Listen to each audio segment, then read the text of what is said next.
This guide will assume that you are watching this video because you're having a hard time defeating this boss, and it will use the best and consistent method to accomplish this goal while also explaining the move patterns of the boss. First, let's go over our setup. We will use a full set of upgraded Night Stalker armor.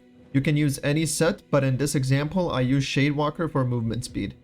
We'll use a Bloodbone ring. For our weapon we will use crossbow, Traveler's Wrap for increased max health. Our gear level should be 32, but it can be even higher if you use a merciless crossbow. For our spells we will use Chaos Volley and Blood Rage. We will be very aggressive in this fight since there is only one thing that can actually be countered. If you have any jewels for these spells, equip them. For our blood we should use Warrior or Rogue. I prefer Warrior because it's more consistent, but even Creature Blood is not a bad choice here for increased movement speed. Lastly, if you have Enchanted or Ferocity Brews, you can use them to further increase your spell and physical power. Now let's understand Goreswine's attacks. His standard attack is Corrupted Skull.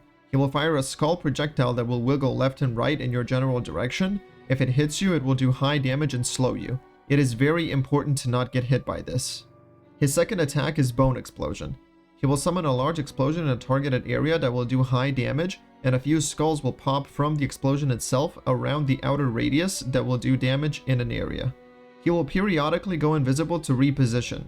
Once he does, he will summon an explosion on his starting point, similar to the Bone Explosion attack, except the skulls that pop from this one will have a larger AoE. His third attack is Lesser Explosion. He will try to predict your movement and hit you with smaller bone explosions. Once he is dropped to half health, he will use his signature move, Chaos. He will shield himself, which will make him invulnerable. Shortly after, he will start casting multiple bone explosions around himself. This is a phase where we are forced to do nothing but dodge. It is important to note that all of his explosions will leave the ground poisoned for a few seconds, making you take damage over time if you step on it. Those are all of his attacks. Now let's get into strategy. Like mentioned previously, we will be highly aggressive, but we will keep our distance since we are using crossbow. Increase your movement and attack speed with Blood Rage to easily cut Goreswine around while hitting him from max range. Use your Chaos Volley whenever it is off cooldown because it is our highest damaging tool in our kit. Even though we are aggressive, dodging still takes #1 priority. Goreswine does a lot of damage, so it's better to wait for him to throw an attack your way, dodge it, and then punish him with your spells and crossbow. Most important thing to avoid is his Corrupted Skull. This is the highest damaging ability, and if it hits you, it will slow you, which means he will easily be able to chain another attack onto you. Save your Veil for Corrupted Skull, and if you make a mistake by using it early, do not attack until the shadow from your Veil expires, because he might throw the Corrupted Skull at it anyways. There is a very rare instance that can somehow occur, and that is that Goreswine throws the Corrupted Skull 2 times in a row. This generally doesn't happen, and I don't think that it should, but if it does, you'll just have to do your best to dodge the second one. If you want to be extra safe, you can use a counter like Cold Snap instead of Blood Rage, but I don't think it's needed.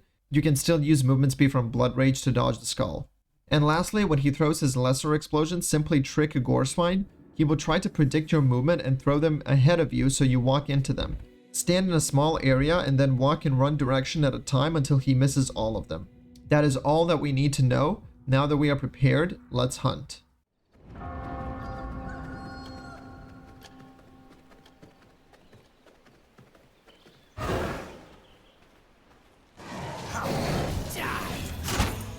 Die for me!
The maggots will be.